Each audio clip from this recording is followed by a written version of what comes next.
Reflect now supports international keyboards. That means it's going to be a lot easier to use the Reflect shortcuts if you're someone that uses an international layout.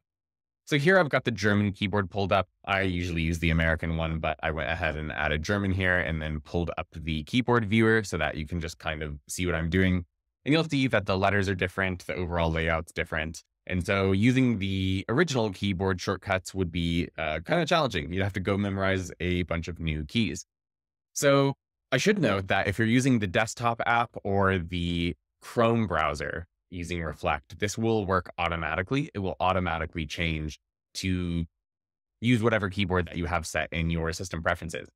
If you are using Safari, you will have to set it manually. So I'm going to show you how to do both of those things. But let's start off with just kind of pulling up the shortcut. So if I click on the question mark here, the first thing you might notice is that the shortcut to pull up the shortcuts has been changed. So now instead of being command slash, it's command. I don't know what this letter is because I don't speak German. Sorry. But it's the new letter.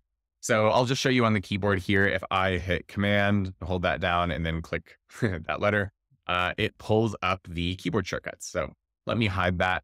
And you'll see that a lot of these are now different. So go back and go forward is no longer command open and close brackets. It's command, whatever these letters are. O with accent.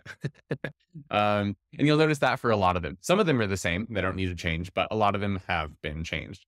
And it's really nice that it shows up in the shortcuts here. So I think that's probably the first step is if you're someone that uses an international keyboard, dive in here and see what is different. Okay, so that's kind of when it changes automatically, but I also wanted to note how to change it manually. So I guess I can get rid of this now. But now if I go into the preferences, you'll see there is now a keyboard layout. So right now I have it set to auto detect, but if you are someone who only uses, one keyboard, or if you're someone that uses Safari a lot and the auto detection won't work there, just go in and set it. I can set this to German, and then even if I change back to my American keyboard, it will stay in German. I'm going to keep mine on auto detect there. So super cool. If you are someone that uses the international keyboards, go check it out, pull up the shortcuts menu, and yeah, see what's new, see what the new shortcuts. I think, we're really big fans of using shortcuts in Reflect. It's a very shortcut heavy application. And so this was really important for us to have international users be able to use that easy functionality as well.